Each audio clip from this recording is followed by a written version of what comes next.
everybody. Welcome to episode 4 of season 2 of Nerdgasm. I am your host today, the Black Lantern, the Commissioner Brooklyn Vail, here with another triple threat rookie match. We have Matt Graham taking on Sean Wasserkrug, taking on Matt Rosa, and what is going to be a really interesting match. Super excited for this one, but I have to introduce some judges before we go to our competitors, starting off with that son of a bitch, Cody Newberry, my co-commissioner.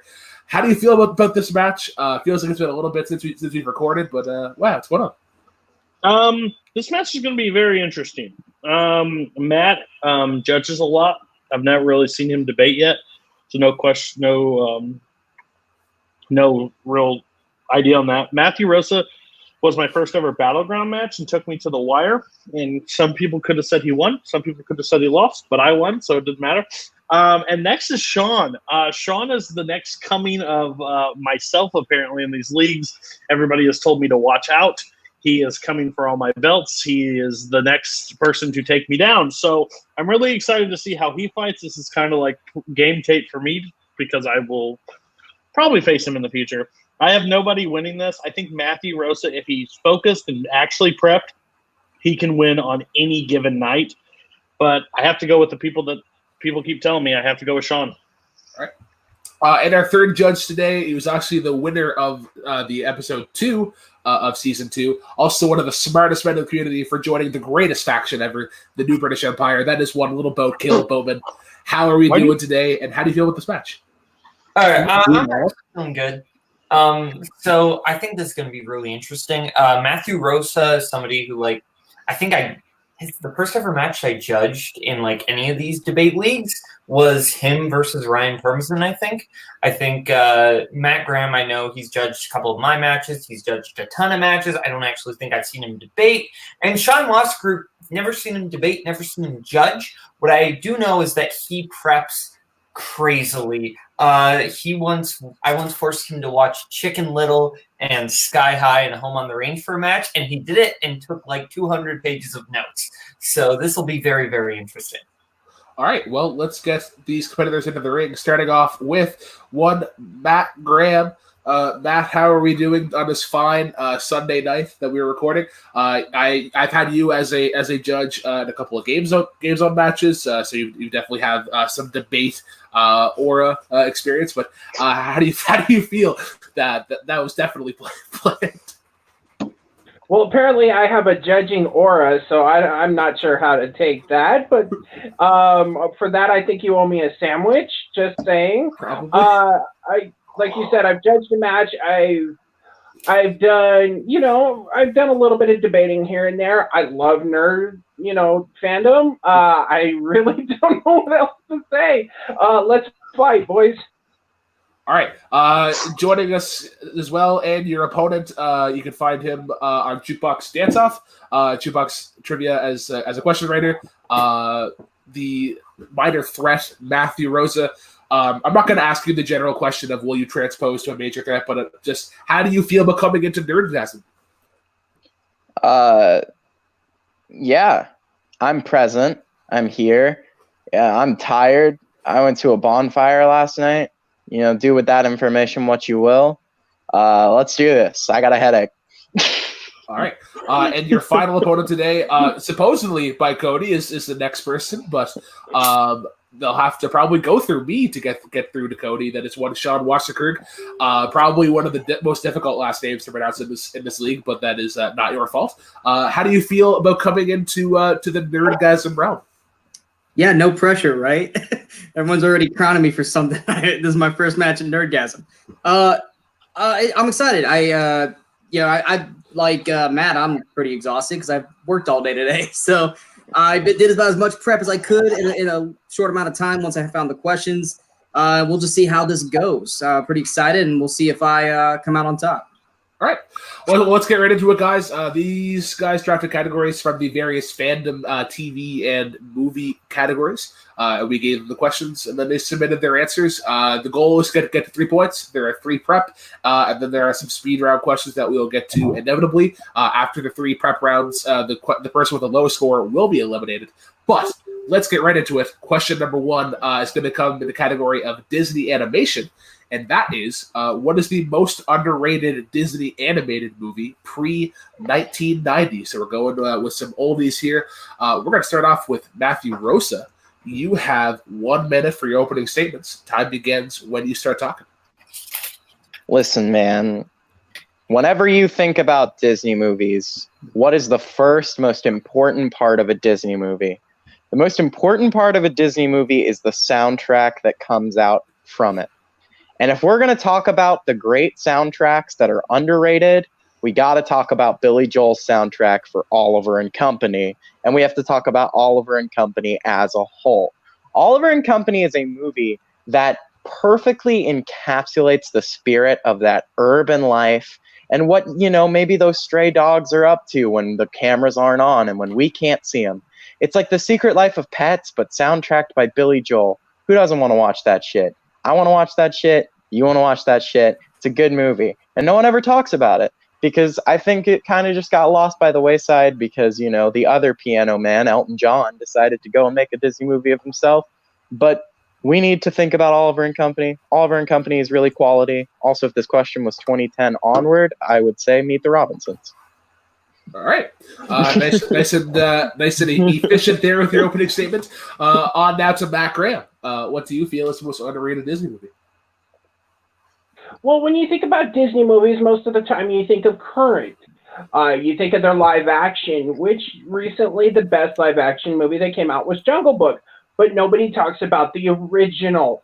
Matt was talking about the soundtrack.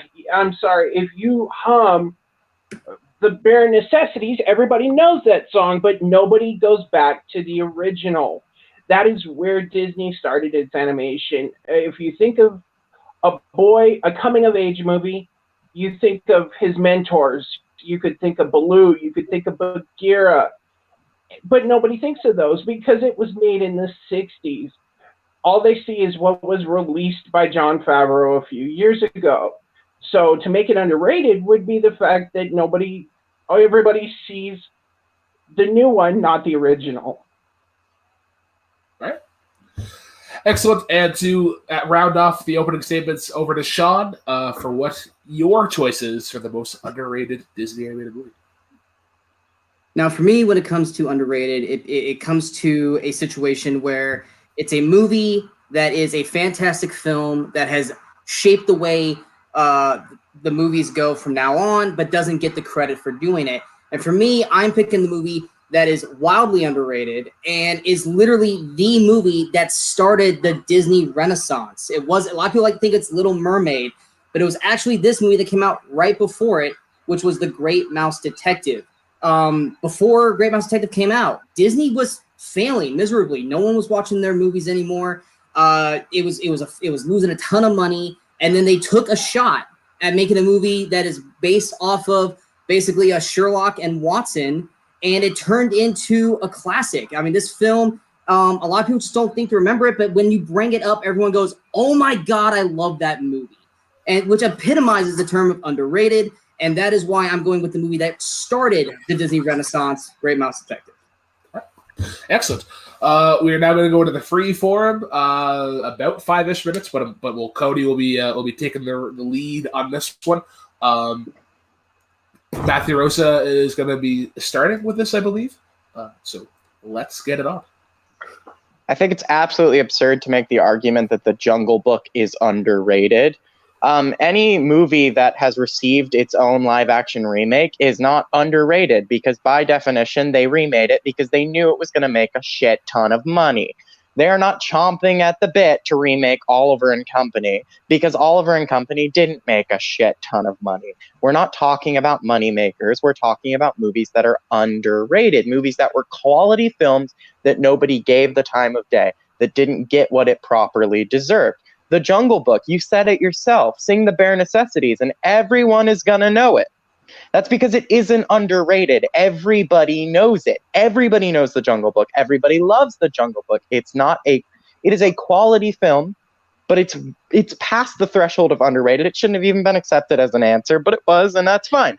Additionally, I think that The Great Mouse Detective is a great film. The Great Mouse Detective is a solid film, but at the end of the day, it's not the most underrated Disney movie, because I feel like it still comes up in too many conversations where people try to do those quote-unquote hot takes and say that the best Disney movie of all time is The Great Mouse Detective.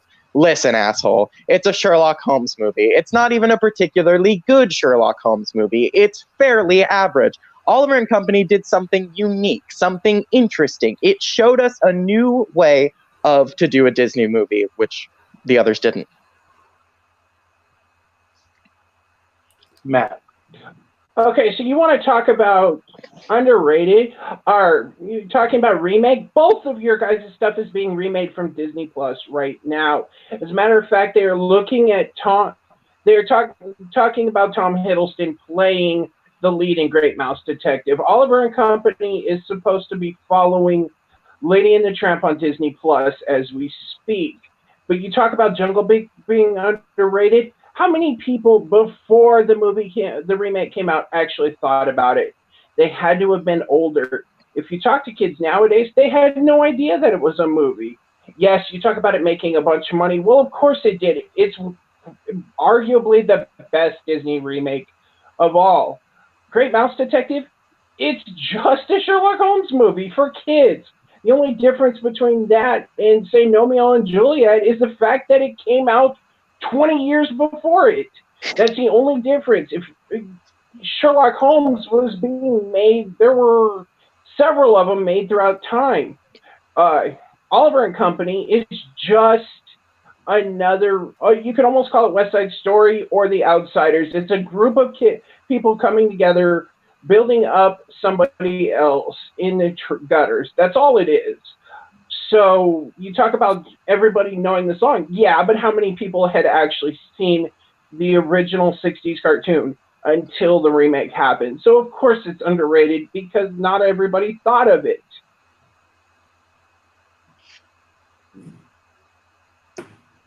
Sean. Don't know.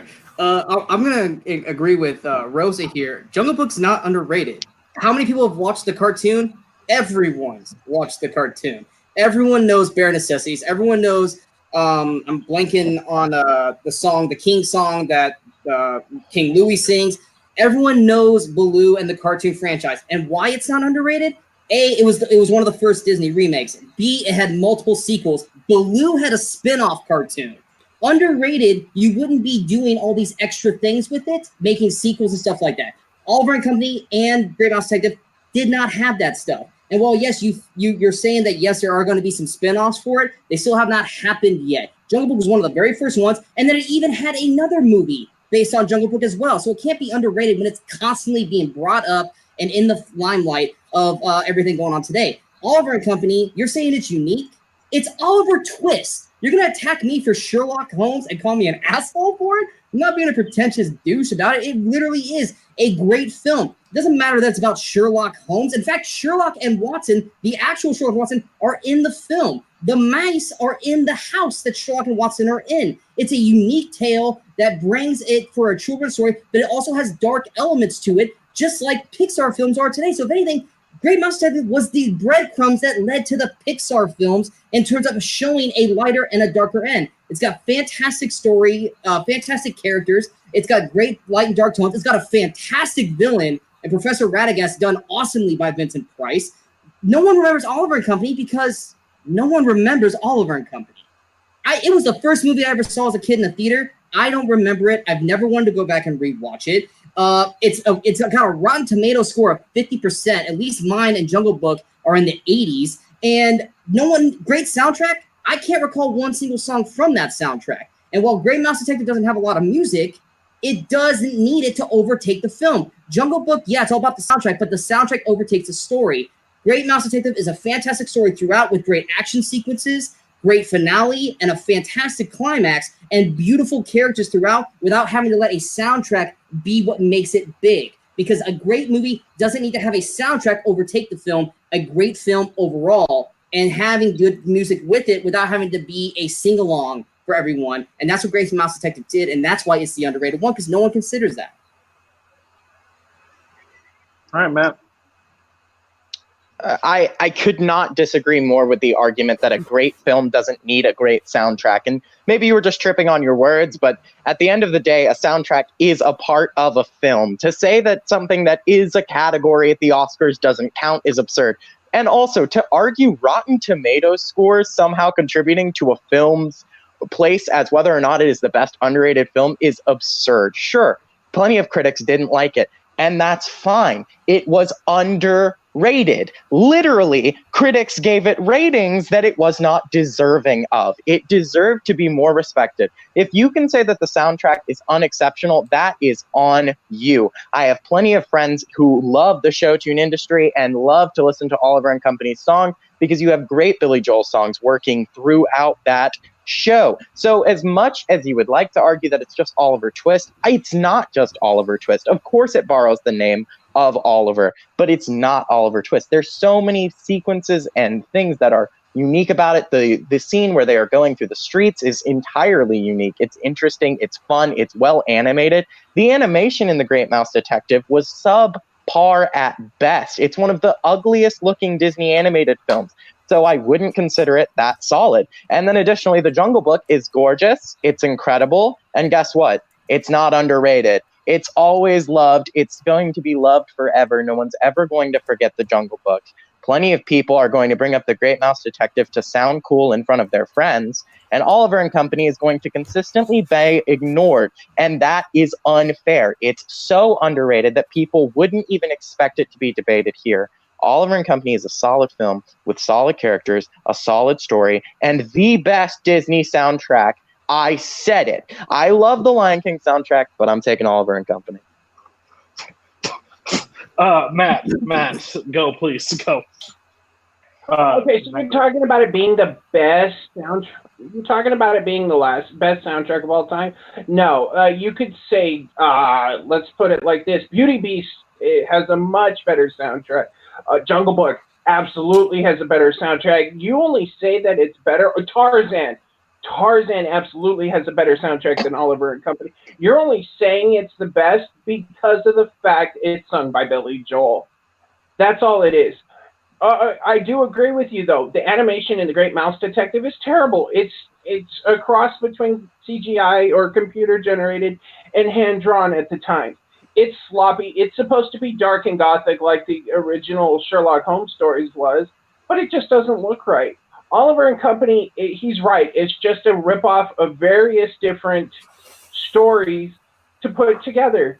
You say it's got the best soundtrack. Why is it the best soundtrack? Because Billy Joel sang it, or because people actually remember it? They don't. They remember the fact that Billy Joel sang it. That's about it. Sean, you're right. It does take place in the Sherlock Holmes world, which it's just a complete ripoff of Sherlock Holmes. Sherlock Holmes is just brought in so people can go, oh, I see. I make the parallel that this is the mouse version of Sherlock Holmes. That's all it is. Jungle Book is a coming-of-age story. It's about a little boy who was abandoned or lost his family at the beginning, raised by a different family, and has to be pushed for his safety back into a world he doesn't know. Yes, it had multiple remakes and different stories, but those are by different people. If you bring up Jungle Book 2, nobody even remembers it. The Baloo cartoon, I didn't even realize it had happened until you said it. People nowadays just see the original cartoon because of the movie. So, of course, it's underrated because people forgot about it until the movie came out. And then people started showing it to their kids. It is considered one of the Disney classics, but nobody really remembers it. Because why? It got lost in time. There's parts of it that are extremely racist that when they play it on TV now, they cut out. So, yeah, it's underrated because they have to cut it down. Sean, go ahead. Sean, I would love to fact check a lot of stuff that Maddie's talking about in this conversation. I got it. Don't worry. Okay, just because, like they said, the Jungle Book was part of the golden era of the Disney films before it started to go downhill. It is easily one of the most popular. It is one of the highest grossing cartoon films of Disney at its time.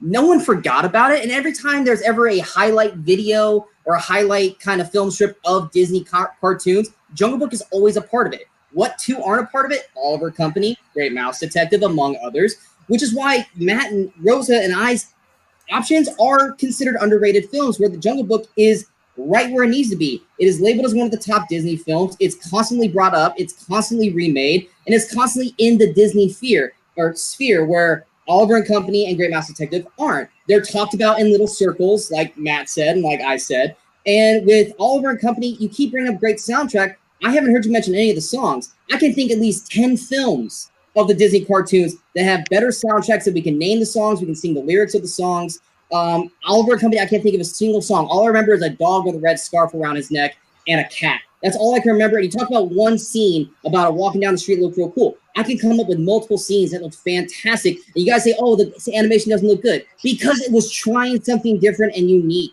It was dark and gritty. It was trying computer animation for the first time, unlike your guys's. And it was doing something new. It tried to be something new. And even though you guys like to attack, it's a Sherlock Holmes movie. Well, yeah, kids never saw Sherlock Holmes. Kids weren't allowed to watch those kinds of films. Great Mouse Detective brought those kids into the Sherlock Holmes world and grew them up to be fans of Benedict Cumberbatch's Sherlock or even the Robert Downey Jr. Sherlock Holmes films.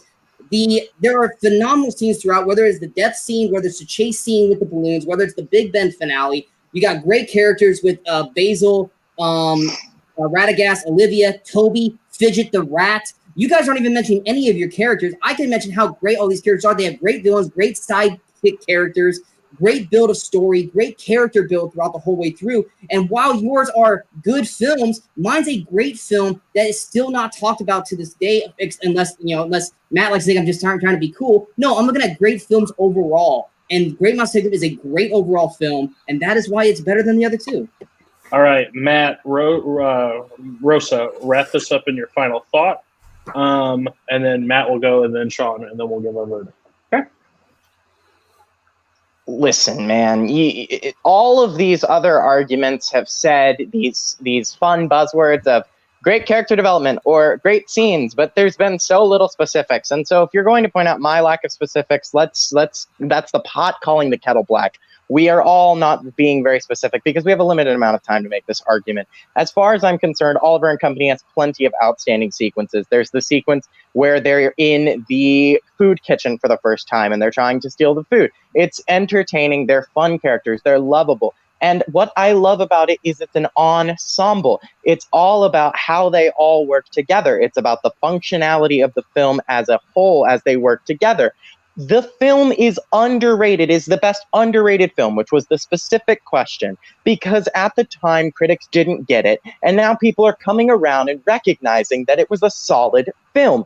It was misunderstood, hence why it was underrated. When The Great Mouse Detective was released, it was lauded. Now it's lauded. When The Jungle Book was released, it was lauded. Now it's lauded. Those movies are not underrated. They are well loved. They are well praised. They always have been. They always will be. So Mr. Hot Take wants to take The Great Mouse Detective. I support him in it. It's a great film, but it's not underrated. And Mr. Absolutely Freezing Cold Take wants to take The Jungle Book. I support him in it, but guess what? It's not underrated. Oliver and Company is the only underrated choice here, and it's the best underrated Disney film.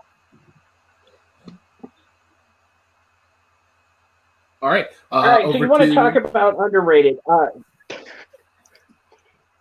Yeah. You want to talk about underrated? I'm sorry, but you got to think about something that gets put in the Disney Vault. The Disney Vault was created so movies didn't get blown up all the time, and they could re-release over time.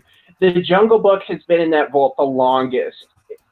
You talk about character development. This is a coming-of-age story. It starts out with a little boy who lost his family to a tiger. He is raised by wolves, and then when the tiger comes back and decides it's time to have his lunch, because the boy is getting older, the jungle animals have to come together, help get him to safety. And in the end, the tiger still attacks, and he saves the jungle from the tiger. Oliver and Company is just a complete ripoff of any other gang-style movie. You want to talk about West Side Story, The Outsiders, whatever. It is people coming together to save somebody. The Great Mouse Detective is it's just Sherlock Holmes spinoff. Yeah, people may have not shown Sherlock Holmes to their kids, but guess what? You were reading it in school. It is still talked about. Matt brought up the soundtrack. You know every Jungle Book theme song, but it's still forgotten. It gets locked in the vault and forgotten. All right, over to Sean to wrap up the question. Well, Maddie, that was a great plot summary of the Jungle Book, but that doesn't make it an underrated film. You say it's in the vault. You know what goes in the vault? Classics go into the vault. Movies that are beloved and loved by many, and they put it in the vault so it's not constantly sold over and over and over again. So you know what's not in the vault? Oliver and Company and The Great Mouse Detective. We're not in the vault. Why? Because we're underrated films. Matt, you like to talk about how Oliver Company is unique. All Dogs Go to Heaven, 101 Dalmatians, Secret Life of Pets, West Side Story with those elements. We've seen tons of films, cartoons about a ragtag group of dogs all coming together and being street dogs and stuff like that. Oliver Company is not original by any means. It is the same film that we've seen multiple times through the 80s when it came out. And like I said, it's a borderline just not memorable. And you're talking about a great story. It is a great story when the pet's around, but as soon as the humans get involved, it just gets boring. Mine's not boring at all throughout. It is a great story, and a lot of people just don't remember it. And Matt, you say Sherlock is still talked about this day? Yeah, because there's Sherlock, the TV series, there's Sherlock Holmes, the films, and then they did the whole Romeo and Juliet, but not because of the Great Mouse Detective. Great Mouse Detective was a bottle of its own time. People were begging for a sequel that they never got. Maybe they might get a Disney Live thing. Fantastic if it does. I can't wait to see it. But the reason why is because it's an underrated classic. It started the Disney Renaissance, and it doesn't get the recognition it deserves. It goes to Little Mermaid, which is also the same two guys who directed Great Mouse Detective did those films. This was their starting block of the film. They showed that they could do what they could do with this film, and they built upon it and got the Disney films back to where they be. And it's because the Great Mouse Detective is the one that led the way, which is why it's underrated, because no one ever talks about it because of what it did for the Disney franchise as a whole. All right. Cool. All right, over to the judges for their decision. I'm going to go first, actually. This is a really good back and forth. Despite Matt Graham's efforts of trying to tug at my heartstrings by saying Tarzan is one of the greatest soundtracks ever, unfortunately, they just Rosa and Sean just sort of ganged up, and you were just sort of like 10 steps back. Going into the freeform sort of. So there's just a lot of defense, and unfortunately, for me, just couldn't really make any ground. I'm giving my point to Sean because Sean did a really good job of wrapping up his argument and bringing in stuff from his opening statement of how this sort of kicked off the Renaissance era, and he had some great substance. Matt Rose's argument was great. I understood where he was going. There was some more things that I needed to hear, and I wasn't quite sold on it. But there are two other judges, as I see Cody rolling his eyes. So, Cody, where did I go wrong? Well, just like always, disagree with Brooklyn by a mile.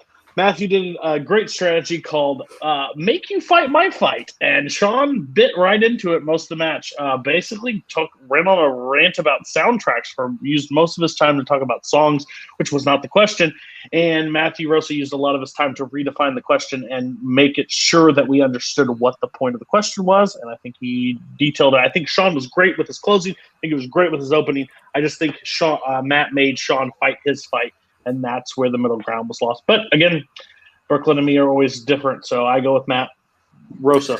Sorry. All right, Caleb. Mom and Dad are torn. You got to decide who gets the first point of the match. I never expected the Multiplex would air a gangbang on our channel, but wow, Rosa and Wasserkrug just kind of double teamed on Matt Graham, and he couldn't really recover from that much. Both just having the same argument. Like, I don't think anyone could really recover from that. Like, they just both kind of doubled down on the same argument. And I think it was hard to come back from that.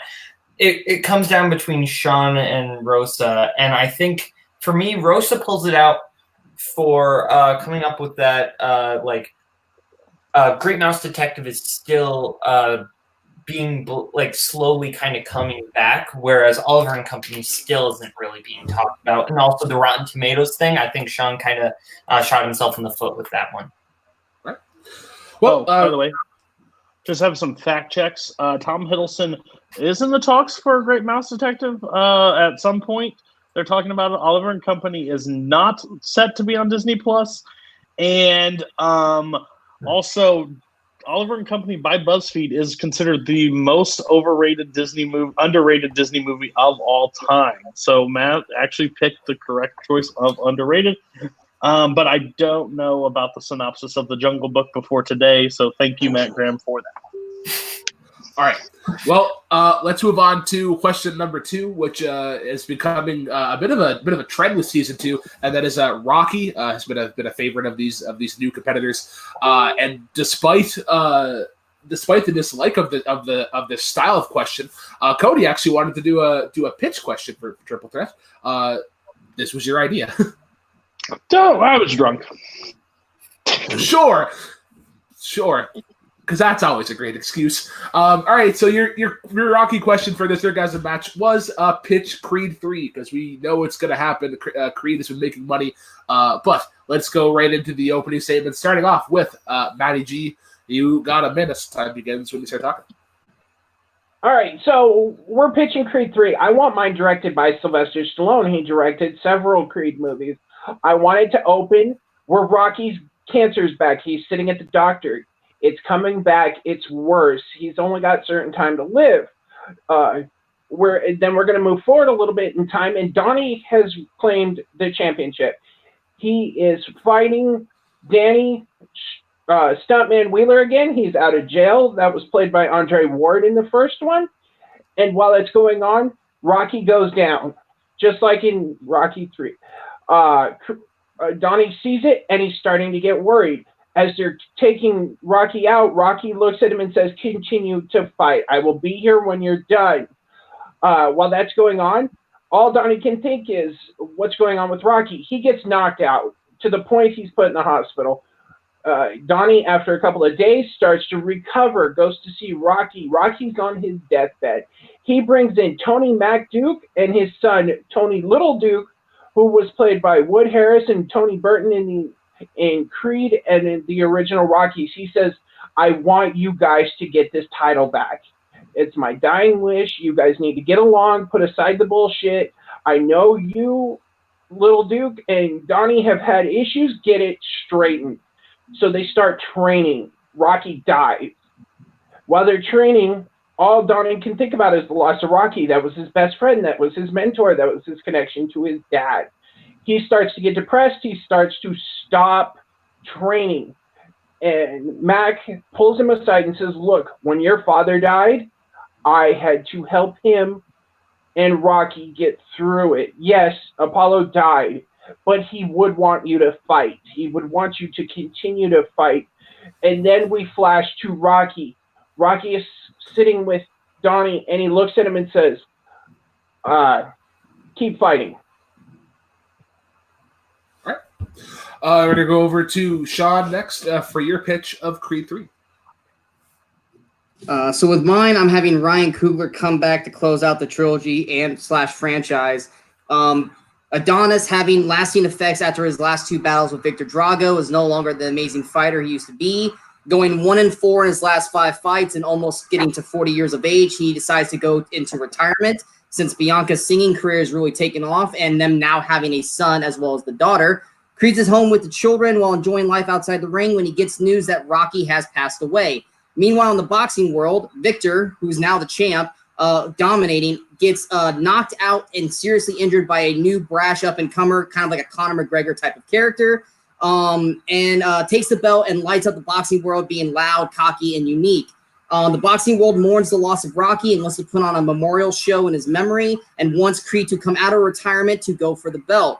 Creed declines it because his fighting days are over. The new boxer, feeling disrespected by this, decides to take it to social media and social broadcasts like ESPN, and listens to him badmouth Creed, calling him soft, a weak champion who never amounted to anything. But in the most important part, basically talks trash about Rocky, calling him an overrated boxer who can never stand toe-to-toe with him in the ring. And so that thus brings Creed out of retirement and going into with having Little Duke as a trainer, because Little Duke trained him in Creed 2. Also gets the help of Ivan Drago, who is looking for revenge since this boxer injured Victor. And then going into the fight, just so that way it's a memorial show, Creed actually goes and finds Rocky's son, played by Milo Ventimiglia, to stand in his corner and goes out to honor Rocky and prove that Creed really is the champion that Rocky always saw in him. Bonus of it, Creed wears Rocky's old trunks from Rocky 2 as respect for the trunks that he wore to beat Apollo. All right. And now over to Rosa to finish up the pitches for Creed 3. Listen, Creed 2 did something incredible. It saved Rocky 4 from being a worthless entry in the series. So I'm going to have Coogler come back, and he is going to save Rocky 5 from being a waste of an entry in the series. We see Adonis Creed is world champion. We have him defending the title. I'm not rushing him into retirement. Let's have him defend the belt for a while. Have the marital struggles between him and Bianca as a B plot. I'm going to push it to the side for my initial pitch because we don't get very long. Anyway, you have that running as a B plot, but the A plot is this. Rocky Balboa is training Adonis Creed still. They are working together. They've been knocking off everybody. You can have, your Thunder Lips, your characters who are, going to be icons in the series, but they get knocked out nice and easy, and Adonis Creed is moving forward. And then one night in the crowd, we see a shadowy figure emerge. It's a blonde guy. He's in his mid-40s. You're not quite sure who it is, and who is it but Tommy Gunn, the person that Rocky had trained to replace him in the world of boxing. So here we have the person who Rocky was trying to get to replace him in the world of boxing coming toe-to-toe with the man that he now trains, who has actually taken his place in the world of boxing. And Tommy Gunn comes with the intent of apologizing.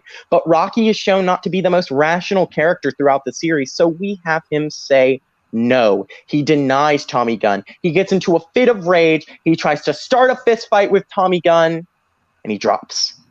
Heart attack. Dies. Right there.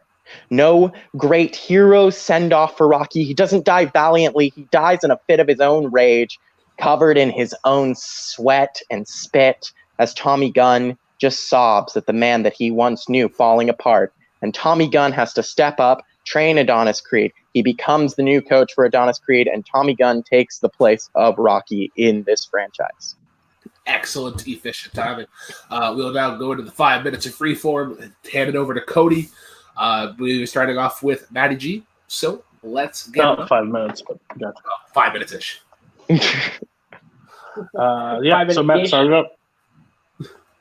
Okay, so I want to go over to Matt. Matt, you talk about Tommy Gunn coming and getting involved.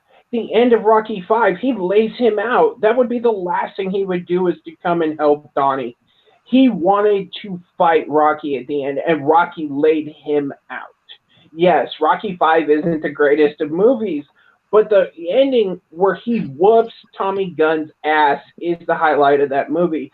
He would not come back to help Apollo's son because he wanted to get out of Rocky's shadow. If anything, him coming back to help Donnie would be stepping into Rocky's shadow. He would be considered Rocky 2.0. To Sean, you say Ivan would come back to do that? No, he would not. He basically at the end of the movie said that Rocky stole their limelight. He became a loser. He wouldn't come back to help Donnie. In mine, he would the Dukes would come back to help him because they did the same for his father. Rocky would want them to come back and to win the belt, not to mourn him. It would just show us PTSD at its best. Go ahead. All right, Sean. Okay, so with Maddie, so basically you just want Rocky 3 all over again, because literally what you described is almost beat for beat Rocky 3 with Rocky going down during the middle of the fight, Donnie having to go out and fight while Rocky's dying backstage. That's exactly what happened with Mickey. Rocky not wanting to fight anymore, and then someone has to come back and try to show him the ways of trying to be a fighter again, just like Apollo had to do with Rocky in Rocky 3. You're saying Little Duke trains Donnie. Little Duke trained Donnie in Creed 2, so I don't see how out of the realm of that being such a huge reveal, since he helped train him when he went against Victor. So I don't see how that's a big deal in terms of story. You just sound like you're just describing Rocky 3 all over again. On Rosa, Rocky trying to fight Tommy Gunn and getting a heart attack, and first off, just total disrespect to the Rocky character overall. Like, they would never do that because that would piss off way too many fans in the franchise. Plus, you want to bring Tommy Gunn back? The actor who plays Tommy Gunn's been dead for a few years. And the greatness of the Rocky franchise is that they bring back the original cast into the role. So unless you're going to completely recast Tommy Gunn, that character is dead. I mean, the actor's dead. They're not going to be able to do that. Plus, Rocky didn't want to fight Tommy Gunn in Rocky 5. Tommy wanted to fight Rocky. So Rocky... Oh, that's okay. Rocky wanted to fight Tommy Gunn at his old age. That's totally out of the Rocky character. Rocky would never do that. And it's just you're making a whole film that's not based off of anything that we've seen before. With mine, Victor only wants to train and help Donnie because this fighter injured Victor. It has nothing to do with Rocky. Rocky's out of the equation. It's literally because he has respect for Donnie and the fight him and Victor had. He wants to help train Donnie because Victor got seriously injured in that fight. It has nothing to do with Rocky. It's a matter of respect for Donnie. All right. Rosa. Sean, you actively listed Milo Ventimiglia as the only actor that you would want to return for your pitched Creed 3. I know there are other actors you would want to return, but he's the only one you said by name. Well, that role was originally played by Sage Stallone. So clearly the Rocky franchise is not above bringing in different actors to play characters from past films. Tommy Gunn could easily be replaced by another blonde guy. Heck, bring in fucking Zapka. That would be glorious. You can do anything you want with this Tommy Gunn storyline because the problem is Rocky has been shown to be a powder keg. Throughout the course of the Rocky franchise, he has been a powder keg. He was going to be a powder keg in Creed 2 until the studio pulled his fight scene with Ivan Drago. So regardless, he would be more than down to fight Tommy Gunn and fall down with a heart attack. It would be a perfect send-off for Rocky because regardless as to what Rocky has done, to what Rocky has learned, it shows what the movies are truly about. That this boxing lifestyle is not as glamorous as it was meant to be. That was the intention of Rocky 5. And so Creed 3 could keep the spirit of Rocky 5 alive by bringing back its characters and addressing that same subject matter. That's what would make it a cohesive film and a perfect end to the series. People would then start to respect Rocky 5 in a new light because it would be seen as a continuation that reaches Creed 3. Maddie, I don't know what you're smoking, dude. Rocky 3 is a solid film, but I don't need to see it again. It is, once again, you are just deciding to pitch films that already exist. First you're going to say The Jungle Book is underrated, and now you're going to tell me that Rocky 3 should happen again, but this time it's Adonis Creed. Listen, I like Adonis Creed, but let's not ignore the fact that Sean is not free from sin here because he just pitched Rocky Balboa. He pitched Rocky Balboa, but with Adonis Creed. You guys are pitching Rocky movies that already fucking happened. I'm pitching a movie that's a new idea. It's a new concept with a character that people enjoyed but didn't get to see enough of in Rocky 5. One of people's favorite parts was Tommy Gunn, so respect him and let him have his movie.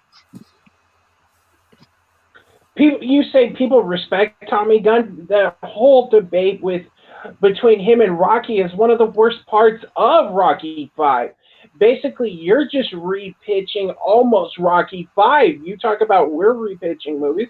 Basically, you just pitched Rocky 5, except for Tommy stepping in instead of Rocky's son. You're saying that Donnie steps in, and you're pitching the same movies. So you say Sean and I are pitching the same movies? Look at you. You just retold Rocky 5, just putting different characters in different places. At the end of Rocky 5, no, he did not respect Rocky.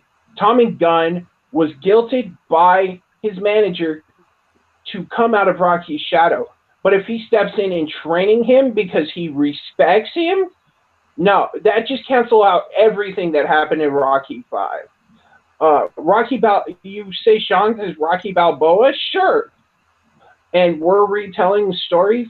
Basically, if you look through the Rocky franchise, they're all telling the same thing over and over again. They're just recycling different characters. You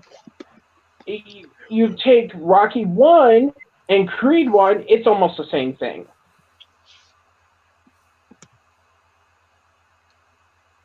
Go ahead, Sean. I strongly disagree with everything, and I think Rosa and I are kind of in the same boat on that. I strongly disagree with that. But Rosa, even with, like you said, you're attacking me for Rocky Balboa. The first half of your film, you're describing Rocky 3. You even used Thunder Lips as a thing. You said, have him beat everybody, have him be champ forever, have him be this awesome champ. You're basically describing Rocky 3 up to a point, and then you start going into Rocky 5 territory again. Everyone hated Tommy Gunn. Tommy Gunn was atrocious. He was a horrible actor, was a horrible character, and effectively killed the franchise for however many decades it was until Rocky Balboa came out. You're saying that my movie's Rocky Balboa? No, it's not. Rocky Balboa was Rocky, who was an old man coming out of retirement because of a video game simulation that he could beat the current champ.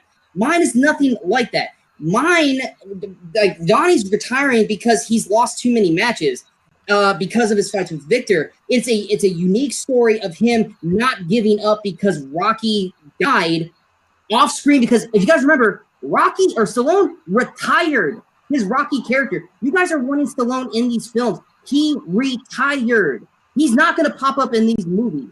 So at least with mine, Rocky dies off screen. We're not going to have Rocky in the film. It's just going to be mentioned because Stallone's done. He even said at the end of the film, this is me retiring my character as Rocky, yet you guys are wanting him, you're wanting him, Rosa, to come in and basically make a mockery of the Rocky character. Maddie, you want him to basically become Mickey and then basically do the same beats of Rocky 3. Mine is at least doing something different. It's unique, and it's bringing in characters. And yes, you brought the whole Milo Ventimiglia thing, but he was in 2 separate films as the thing because Stallone's kid didn't want to do it anymore. That's the difference.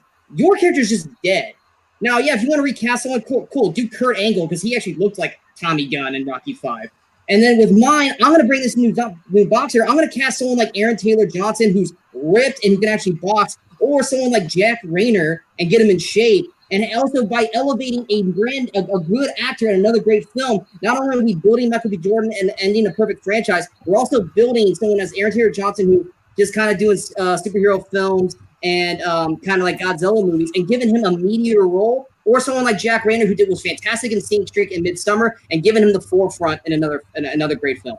Sylvester, sorry, are we going to closings or do we get one more open? You're good to go ahead. Okay, Sylvester Stallone retiring the Rocky character is like Terry Funk retiring from wrestling, dude. Movie Talk has already had that scoop that Rocky 7 is in fact happening. He doesn't even want to do a Creed 3. He wants to do a Rocky 7. You can fact check this. This was a news report. So I would say it's completely irrelevant to say that Rocky can't appear in these films and that somehow makes our arguments irrelevant, because Rocky can definitely appear in these films. And Tommy Gunn is an exceptional character played by an unexceptional actor, which contributes to my further claim that I want to display a side of Tommy Gunn that we didn't get to see. Have Tommy Gunn training Adonis Creed. Don't have Adonis Creed lose. It's not important. Adonis Creed losing is not what I pitched. I pitched Adonis Creed defending the title consistently. He isn't fazed by the death of Rocky Balboa in the same way that Tommy Gunn is. And Tommy Gunn would inherently have that inner conflict with the character played by Milo Ventimiglia, just like he did in Rocky 5. But I'm not pitching Rocky 5. No aspect of Rocky 5 is evident in my pitch. Rocky 5 is about a man who was down on his luck. He has no presence in the boxing world anymore. He is broke. He's dead broke. His wife is dead. I'm not pitching that. I'm pitching a successful boxer being trained by a man who had the world given to him by Rocky Balboa, and then he betrayed it. And Matty G, what am I even going to say to you, man? You have no argument here. You tried to get me on the basis of it being like Rocky 5. I don't think you've even seen Rocky 5 from the way you were arguing. It is absolutely ridiculous that you are going to make claims that the Rocky films are all the same. The Rocky films are the Rocky franchise is so diverse, and that's exactly what Creed 3 would do with my pitch. It would make it a continually diverse franchise, unlike Sean's pitch, unlike Maddie's pitch, which are both just rehashes of former stories in the Rocky franchise. You take a character that didn't get the respect he deserved, you save Rocky 5, just like how Creed 2 saved Rocky 4. You have a better film here than you have in the other two instances.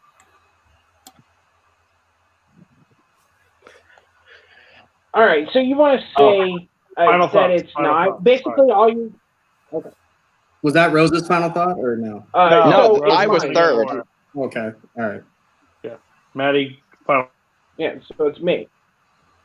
Okay. So mine, yes, it's similar to Rocky 3. Rocky goes down. Donnie suffers from PTSD. He gets back up. On his deathbed, he asks the Dukes to help train him and get him back. He suffers from the PTSD from losing Rocky while he was getting his ass whooped in the ring. They look at him and go, look, Mickey told him to keep fighting, so you keep going. Matt, you keep saying that Tommy Gunn's going to be conflicted because at the end of Rocky 5, he got beat up and his manager was trying to twist his thoughts and calling him a puppet. Guess what? That just retcons everything that happened in the shitty Rocky 5. Tommy Gunn was seen as Rocky's puppet. Rocky was basically fighting through Tommy Gunn. And the evidence in that is when Rocky's fighting the gym bag, Tommy is fighting on TV. So mine takes elements from Rocky 3, which is some people would say is the best one of them all, and rebuilds Adonis into the fighter that Rocky knows he can be. All right, over to Sean for your closing thoughts. Rosa, what you just said earlier is that Adonis wouldn't be fazed by Rocky's death. That totally contradicts how he was in Creed when he found out that Rocky had cancer. You want to kill Rocky, and you're thinking that Adonis won't care about that and be fazed by that? That is 100% against what Creed did. Creed got just beat and still won his match against Victor in 2, and he almost didn't fight again from that. So for your thing, your character doesn't even match what the character we've had for the last 2 films. And you like to attack mine, saying that mine's not a unique story and Maddie's isn't, which Maddie, I'm sorry, yours is basically Rocky 3. And stop using PTSD. That's for like serious things. Yours is just mourning. He's literally mourning Rocky dying. It's not PTSD. It's not like Rocky just died in his arms in the ring like Apollo did with Rocky. He's just mourning the death of Rocky. Please stop using PTSD. That's a horrible way to use it. Mine, at least, is going with modern day with the way boxing is. You got the loud, brash Conor McGregor type boxer. He's using social media. He's using ESPN like Sports Center to talk. It's going more to the modern day stuff. My story at least comes full circle. It brings in characters from the past franchises. It brings Ivan Drago, who will still be played by Dolph Lundgren. Thank you, Dolph Lundgren.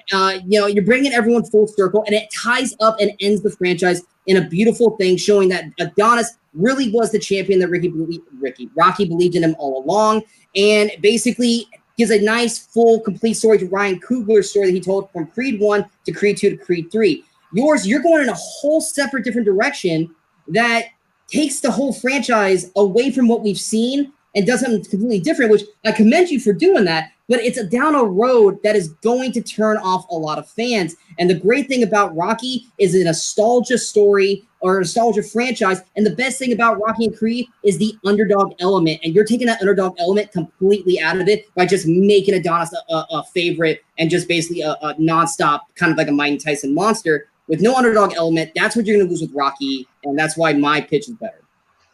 All right, over to Rosa to wrap up the question. Listen, there is an underdog. The underdog is Tommy Gunn, a man who's been away from the boxing world, who is training Adonis Creed. He is stepping in for the best trainer in boxing, trying to fill those shoes, those gargantuan shoes that were left behind. And he knows he's the best trainer in boxing. Why? Because that motherfucker trained him and got him to win the world title, despite the fact that he wasn't that damn good. Tommy Gunn is our underdog. There still is an underdog. And you are absolutely right, Sean. I am taking the Rocky universe into a different direction, and you know what? It's going to make a damn good film. Mad Max Fury Road didn't just decide, hey, let's retell Thunderdome and get called one of the best action films of all time. If we're going to make Creed 3, it's a trilogy. We need an iconic film that's going to be like, you know, I liked Creed 1 and 2, but Creed 3 really just went for something. It challenged what we thought a Rocky movie could be. We need that challenge because at the end of the day, all the Rocky films are challenging. The great Rocky films are challenging. They're unique. They're different. They're told in different ways. And I'm sorry, Sean, but you were saying that it's just a video game simulation in Rocky Balboa? No, it's a loudmouth heavyweight champion calling him out time and time again after that video game simulation. Don't bullshit and start cherry picking parts of the movie. And Matty G, dude, you told Rocky 3. I mean, this argument was over the second you started talking. So let's get into the judges telling us, was it Sean or me? That's why my pitch is the best.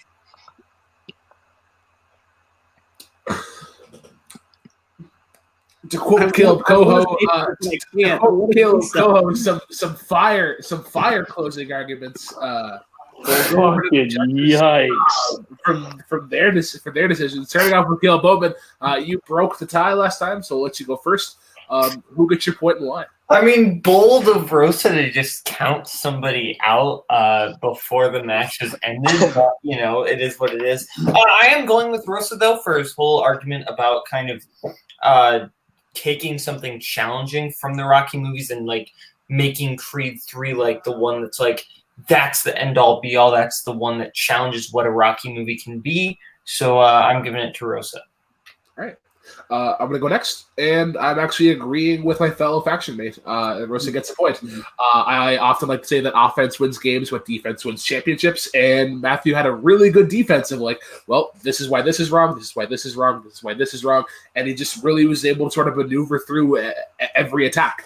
But yeah, he gets the second point going into that. Cody, your votes do not count, but how would you have swayed? This fight was really weird. Really good, though. I just want to confuse Rosa. Fucking Rocky 4 is brilliant, you piece of shit. Listen, Rocky ended the Cold War, and you're telling me a rat War, you rat bastard. But I will be honest, when I saw these answers put down, I said, well, the person that put Tommy Gunn can just cancel out it. He wasn't trying, and he actually did a well job. Well timing. I thought he got you when the actor was dead, and you decided to make it into something, so that's creative enough. I would have given it to you, Rosa, as well. All right, so Rosa does take a 2-0 lead, so he will be going into the speed round. But we still have a third question to go, and we are going into the realm of Jurassic Park. And the question is, what is the best Jurassic Park sequel? We're going to be starting off with Sean on this one. You have a minute. Time begins when you start talking. So when we talk about the franchise Jurassic Park, obviously nothing's going to beat the original film. It's one of the best films of all time. It's it's one of the best movies ever. It has everything and it's fantastic. And when we talk about in terms of sequels, we want something that is going to be close to the sequel, but not basically rehashing the same beats as the sequel. Something that is doing some new things, adding some new elements to it, still having great characters all the way through, but like I said, still not being beat for beat or doing something so off kilter that it just turns everyone away from the franchise altogether. And that's why I went with the actual sequel, Lost World of Jurassic Park. It's the only one that actually is an actual book. So a lot of people like to knock Steven Spielberg for this. He's going off of the book. So it's, if you anything, you can attack Michael Crichton, but I still think it's a great story. It's not trying to rehash the same things as the first film, and it's not trying to do something so wildly ridiculous that it completely turns away from the franchise on its own, and that's why I'm going Lost World Jurassic Park. All right. Over to Matthew Rosa. For the same reason that my Creed 3 pitch works, Jurassic Kingdom not Jurassic Kingdom, Jurassic World works. Oh, fuck you guys. Jurassic World functions as a movie because of the fact that it revived a franchise. It showed that Jurassic World it showed that Jurassic Park, fuck these titles, could be done as an interesting and exciting action film. Now, here's the fact. Jurassic Park can never be matched. You're right. It's like trying to make a sequel to fucking Taxi Driver. And if I'm going to make a sequel to fucking Taxi Driver, I want to make it as off the rails and ridiculous as humanly possible. And you know what? That's precisely what Jurassic World gives me. It showed that how much Chris Pratt was the action star of the future, as we had gotten those hints in other films, but he really doubled down in this film. He had an astounding performance. The entire film is astounding. When you talk about the other Jurassic Park films, they're all considered blemishes on the series. Jurassic World is considered important to the series because it revived the series. It showed it to a new world, and come on, the box office numbers don't lie. Time. All right, over to Matty G to finish with the opening statements for the best Jurassic Park sequel. So the best sequel needs to expand the world. It needs to open it up. You have the original. Let's build it up. So with mine, I chose Jurassic World: Fallen Kingdom. It takes the lore that at the end of Jurassic World that the dinosaurs are getting out, and it expands it. It shows that people are actually taking them and using them like they were training for in Jurassic World as weapons. And at the end of it, it opens the world. We actually have dinosaurs roaming the streets. So it takes the bond that I can't remember his name. That the guys have at the end of Jurassic World, and it expands it. It shows that the bond between him and the raptors are still there, and that he's going to protect the planet, or the planet's going to expand. And it brings back favorites from the originals. You get Jeff Goldblum at the beginning of the movie and the end. All right, cool. Over onto the freeform. That's been averaging at about 12 minutes ish, but we'll see if we keep on pace. I believe Sean is going to be opening up the freeform. Time. Let's get it up. Maddie, I just feel sorry for you because you just keep getting the shittiest picks out of everyone. Dude, Fallen Kingdom is a dumpster fire. You're saying, oh, it opens up a door with dinosaurs on the streets. Lost World did that first. They did it. They were the first ones to do it. Yes, it gets criticized, but it does show what happens when a dinosaur gets let loose in a popular setting. And while it's a little bit different from the movie that we're in, it definitely was a unique approach that they took. Yours is literally half the first film is a volcano disruption on the island, and the last half is a dinosaur in a haunted house for the most part. The clone dynamic storyline is god-awful. The whole Indoraptor is the most utterly ridiculous thing you could possibly do. Let's point a gun at someone, and instead of shooting a bullet at him, let's send a raptor at him. So that's just ridiculously stupid. I could just keep going on attacking Maddie, but I do have to save some time for Rosa. Rosa, yeah, you're right. Box office numbers don't lie. That doesn't necessarily make it the best sequel. You could have done any of these movies 20-some years after the last one. They would make money. With Lost World, is it really off the rails, absolutely crazy? No, it is literally doing what Force Awakens did with New Hope. It is going beat for beat through with Jurassic Park. It is doing the same things, but with better developed characters. They would rather talk about these characters instead of showing the characters, which is what made Jurassic Park such a fantastic film in the first place. And first off, Verizon Wireless presents the Indominus Rex. Fuck you. At least my movie uses original, real dinosaurs with practical effects. Both your movies have to use CGI for your dinosaurs. They went away with what made Jurassic Park pure and Lost World as well. And fine, I'll wait for the rest because Cody's giving me the move on. Manipulating computer-generated graphics does not make my film any less superior to Jurassic World fucking 2. Dude, Steven Spielberg has a nearly perfect career aside from Jurassic Park: The Lost World. People consistently bring up how trash that movie is when we're getting into Spielberg discussions. No one is constantly berating Jurassic World as a terrible film. It's a popcorn flick, you're right. But all of the Jurassic Park sequels have been average at best, except for Jurassic World, which was good.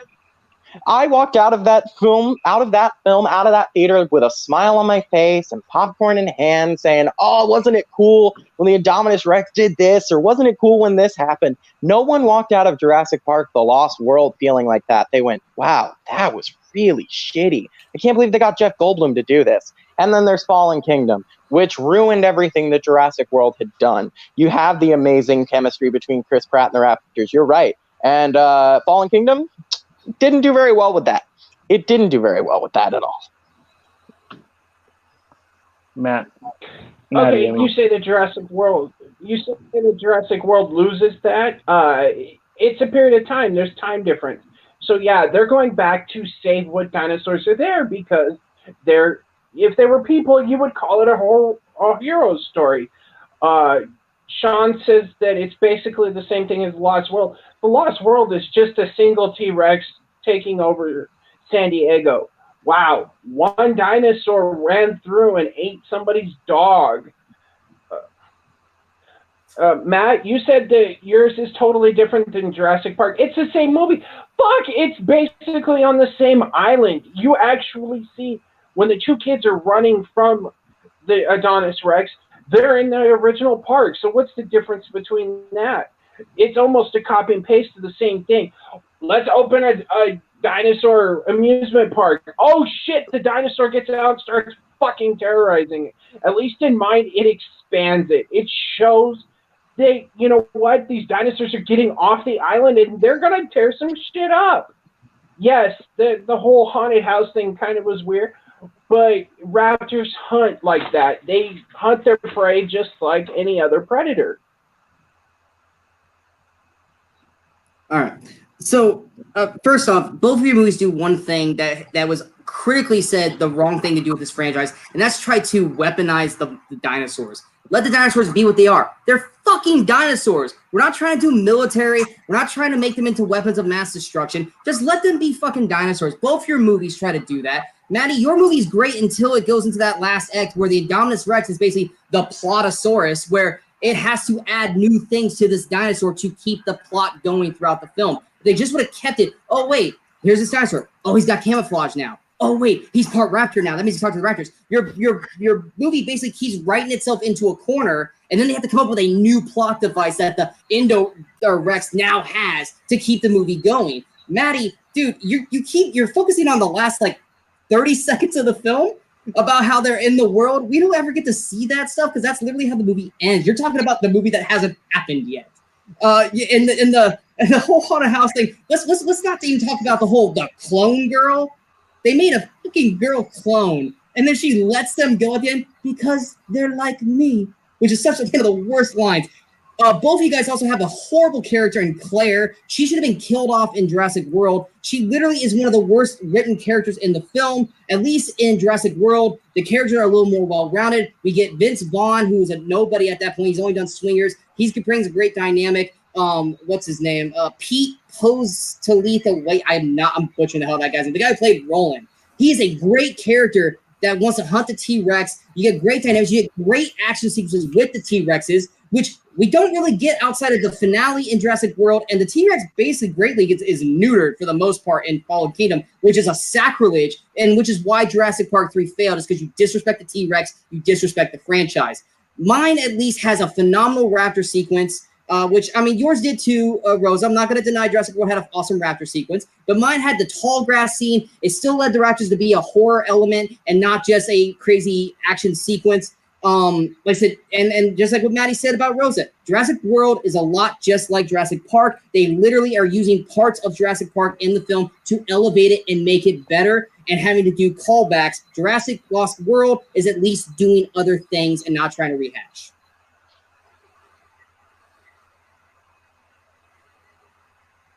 Rosa.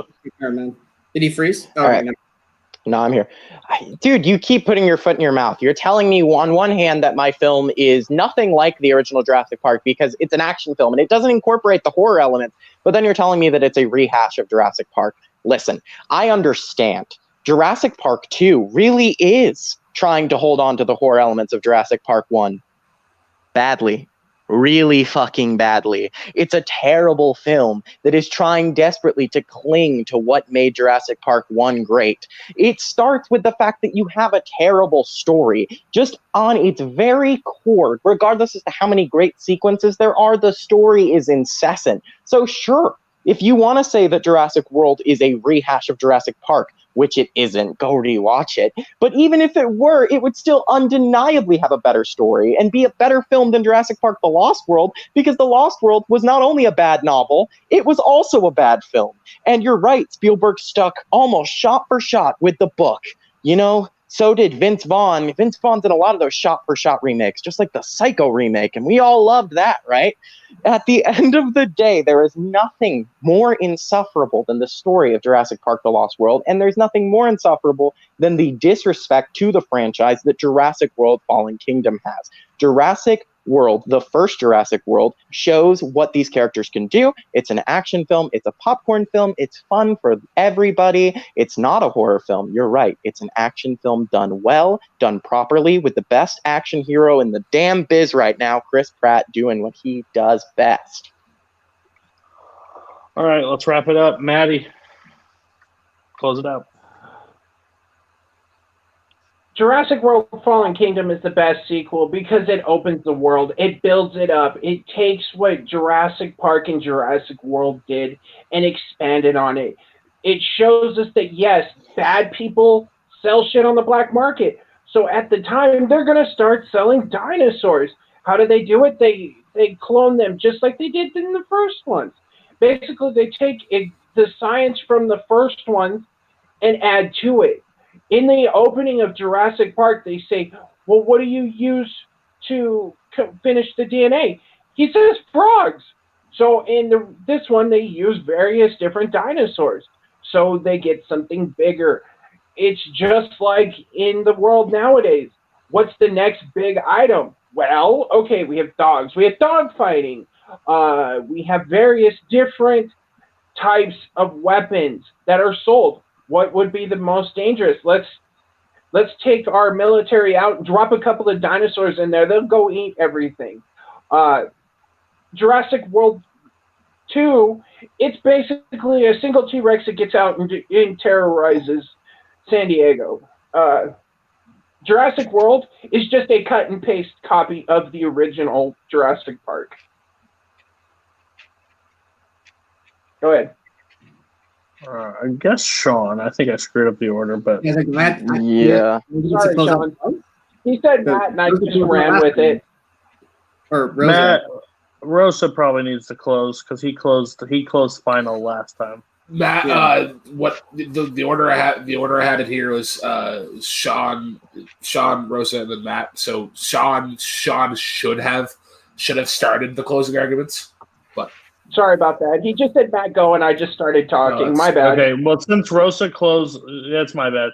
Since Rosa closed last time, I'm going to let Sean do the closing on this one. Yeah, that's fair. It's the money spot. I get that. Yeah, that's fair. Go ahead. Right. Have y'all heard any real knocks against Jurassic World? Because I sure as hell haven't. It sounds like we have consistently been talking about why these other films suck, but I have been talking about why Jurassic World is good. It's a good film. It's a functional film, unlike any of the other Jurassic Park sequels. It's the best sequel because it's the only one worth watching. It's the only Jurassic Park sequel that functions as a film. It has a cohesive story, it has interesting action sequences, and it made a shitload of money week after week after week, unlike Jurassic Park: The Lost World, that made some money and then completely catapulted off of a fucking cliff because everyone went and told their friends how much it sucked. At the end of the day, Jurassic World is the type of movie that was done to make money. It is a nice popcorn film. It is the best sequel because it is the only functional sequel. It is the only sequel worth viewing. It consistently has enjoyable sequences. The raptor sequence is incredible, and Chris Pratt is doing some fantastic character work. He's hysterical. And Claire is undeniably less insufferable in this film than she is in Fallen Kingdom. It pays respect to the original series. You're right, there are some moments that are rehashed from Jurassic Park, but it's done in a new way. It's done as an action film, not a horror film. The horror elements are removed, unlike in The Lost World, which had a shitty set of horror elements. It was poorly done. It was grasping at a terrible story written by Michael Crichton, done terribly by Stephen Spielberg, and overall, it's a terrible film because it was done using bad components. My film took the good components of Jurassic Park, combined it with the money-making components of Fast and the Furious, and made a film that everybody enjoyed watching. It's an entertaining film, so it's the best sequel. All right. You say that you're the only one that talks about good things about the film. I literally just named like 5 things previously that was great about my film. Like I said, the raptor and the tall grass sequence, the T-Rex is attacking the trailer, the T-Rex chasing everyone through the jungle. Everyone knows that long-haired dude running. You just can't wait for them to get eaten. I talked about great performances of the cast. You haven't talked about a single great performance outside of Pratt, and you tried your best to say that Claire's not as bad as she was in Fallen Kingdom. You're basically still saying that she's a shitty character. The children in your film are completely, utterly worthless. At least mine has a plot that's going through. Yours are just 2 whining kids talking about a divorce that has no basis of the rest of the film. Yours, yeah, you want Fast and the Furious, stuff like that, but that's not what the essence of Jurassic Park was. Jurassic Park's essence, or the franchise, is supposed to be action with a mix of horror. Mine does that. Even crappy Fallen Kingdom tries to do that. Yours tries to do something completely different. And yes, it was exciting for people to come see because they hadn't had a Jurassic Park sequel in so long. Mine stayed true to the core of what the book franchises were. You're bringing in Steven Spielberg. I'm not talking about the directing. I'm talking about the movie and the story itself. And mine at least had a thorough story. It wasn't rehashing the first film. It wasn't trying to weaponize dinosaurs, which is the dumbest thing you can do with these films. And it basically was building a story about letting the dinosaurs just live and be dinosaurs, which is what the whole film focus was. And people still trying to make the park, which they eventually did in your film. And what happened? Things went awry, just like the first film. Like I said, a rehash of the original film. Mine, at least, was trying to do something different. And at the end of it, it was a perfect bookend to the franchise. Dinosaurs living peacefully on the island without anyone bothering them. And yours literally ended just like the first film did. And Maddie, your Fallen Kingdom, it's just a horrible fucking film, so it doesn't belong even in the top of best sequels at all, ever. And it never should be, and it never will be. We're good. Wrap it up. Alrighty, over to the judges for their decision on this final prep question. Starting off with Cody, because your votes did not count last time. Wow, that was interesting. I'm going Sean. I think Sean painted it. I think Matt is really good at pissing people off and even convincing. I've always said this right now. If you talk to Matt on a good day, he could probably convince somebody that Hitler was not that bad of a guy. He's really good at spelling bullshit. But I have to go with Sean. Sean was able to weave past the BS for this time being and paint a good enough picture. I love his jab that he said, even you tried to say that Claire wasn't that bad, but you couldn't sell it that well. So Sean painted the best picture of the movie and why it was best, even though I disagree. Right. Boatman, over to you. Yeah, no, I'm also going with Sean, basically for the same reasons Cody said. That Claire jab was kind of the kiss of death. It was pretty 50-50-ish before that, and then that was just the final kind of thing that brought it over to Sean's side. Right. So Sean does get the point. I actually would have agreed with both my other judges and go with Sean. Matt Graham. This was actually a little bit closer than I anticipated. I think the problem with Matty G's was that it was like he was trying to this expands on the previous ones, but you sort of have to talk bad about those to praise it. And then Sean was like, well, I'm going to take that concept and I'm actually gonna make that work. He was able to take. He's like, oh, well, this is taking the aspects of Jurassic Park, and it's actually those are the great parts of Jurassic Park: The Lost World. And I was impressed at how he was able to take that same concept and do a version that got him the point. So, with that being said, unfortunately, Matty G, your time in this match the third one to pick in this one. That's Either way, because Jurassic Park 3, you're gonna get killed. Being the third one to pick in that question. Yeah, I didn't there's come up with only a two question. acceptable This answers. question's a little rough, but you know what? There it is. All right. So let's get into the speed round. Matt Rosa will have the advantage going into this speed round portion. Time is going to be a little bit more stricter as we go into a 40-second opening followed by a 30-second freeform. I almost said 40-minute opening. That would have been fun. For a speed Hell round. yeah! Do that. We're gonna be here for a while. Yeah. All right. So 40-second opening followed by a 30-second rebuttal. Matt, you only need 1 point to advance. Sean, you will need 2. So let us get right into it. Let me finish the question and then give your answers. If I hear you first, you will be going first. If there is a discrepancy, I will be calling upon Cody and Kaleb to assist me in the decision. So I'm not the only villain if I make a bad call. All right, so let's get to the first question of the speed round. Your category is Star Trek, and your question is as follows. What is the scariest race of aliens in Star Trek? Borg. I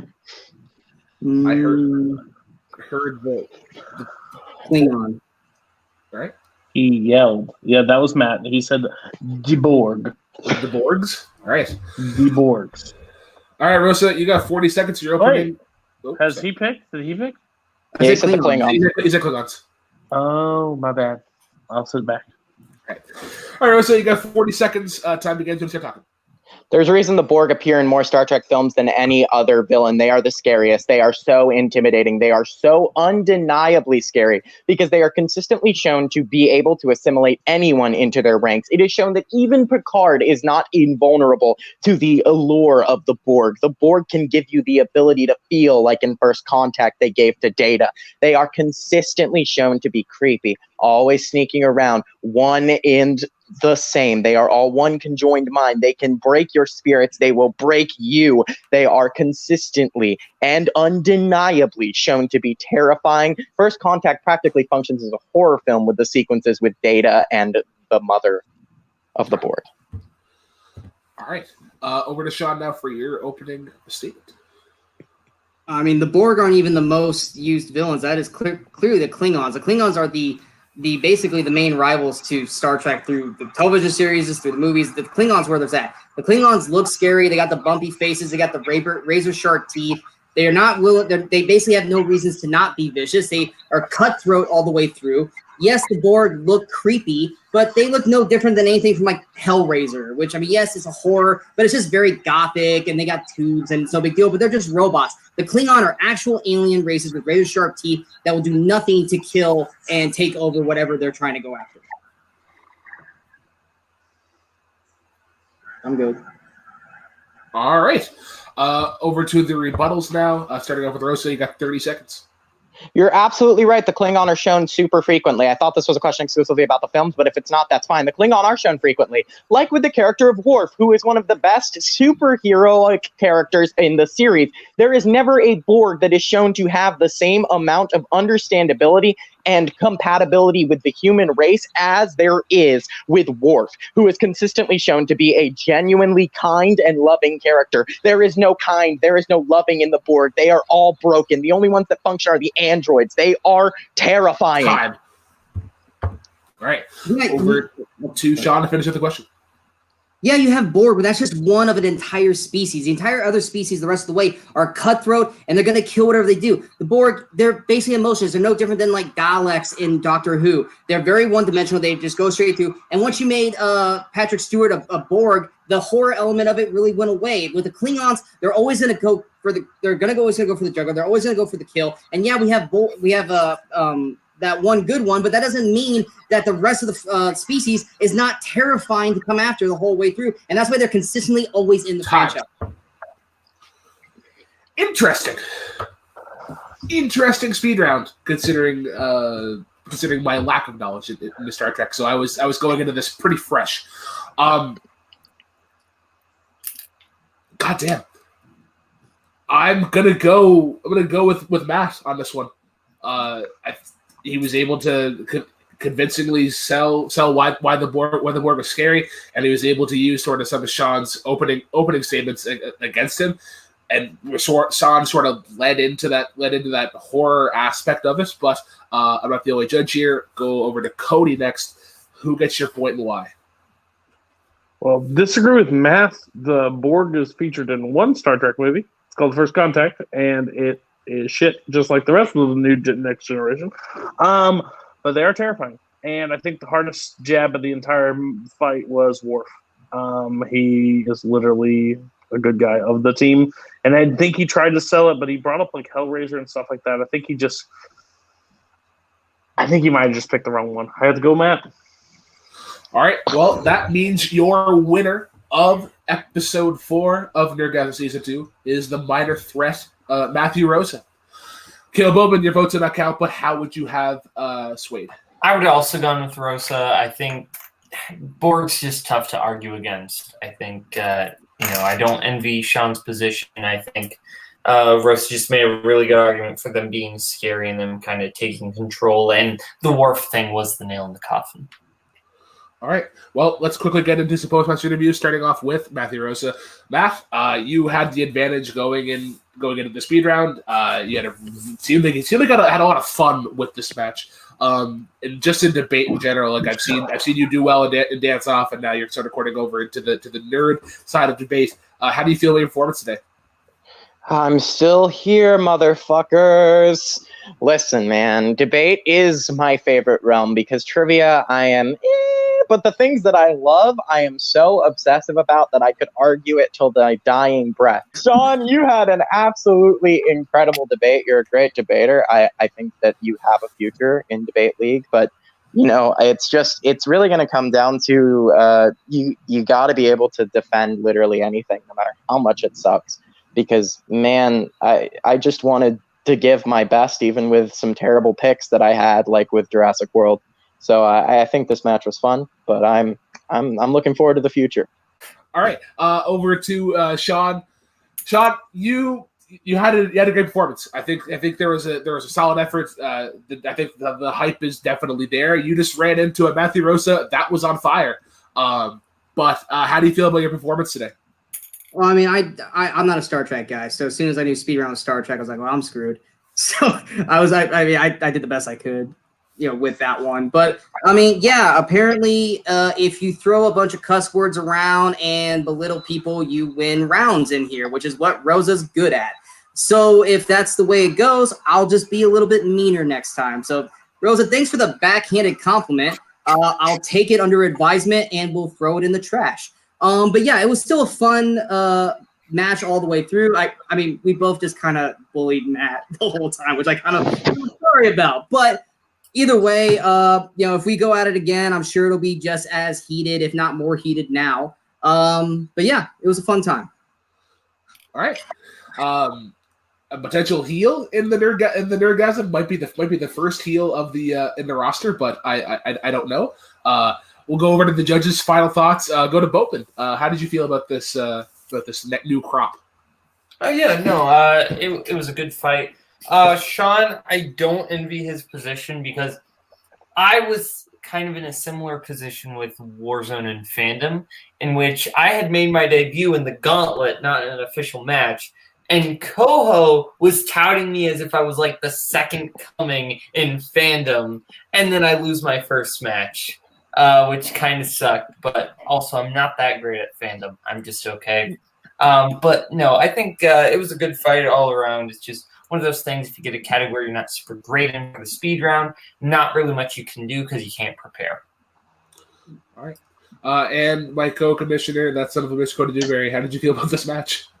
Oof. Matthew Rosa with man, like, attaboy, you'll do all right. You'll come around one day. Listen, I know where Sean is in the other leagues. I know what he has. So this is a one-off. I don't think Sean was any showing. I think he could have won any of the other questions. It just worked the way Rosa was able to pull it off. I think Rosa is the only person in Battleground to bring me to the last question in a standard format before I won my title. He is the only one. And arguably on that day, if a different three judges, I could have actually lost. So, and I would have not been where I am. So Rosa is literally, people do not give him enough credit of what debate he is. He may throw cuss words, he may do that, but he honestly uses your argument against you and makes you look foolish. Just hands off. He did it to me. He did it today. He proved. I would honestly, Brzakala, I would tell everybody on site, watch out for Matt. I swear he'll be in the title picture at some point. If he preps, honestly preps moving forward, I think he has a shot. But I guarantee Sean being 0-1 right now, which we don't really count him as losses because it's triple threat format, but Sean will play somebody, and I guarantee if that person is not prepared and ready, there will be a KO. I guarantee it. Sean is that good of a fighter, and he proved it today. All right. So that is going to wrap things up for another episode of Nerdgasm. I do want to thank all of our competitors, to Matty G, to Sean, and our winner today, Matthew Rosa. But for myself, Cody, Little Boatman, and the rest of the Nerdgasm crew, cheers, guys. And as always, drive safely. Crash into your grandmother's house.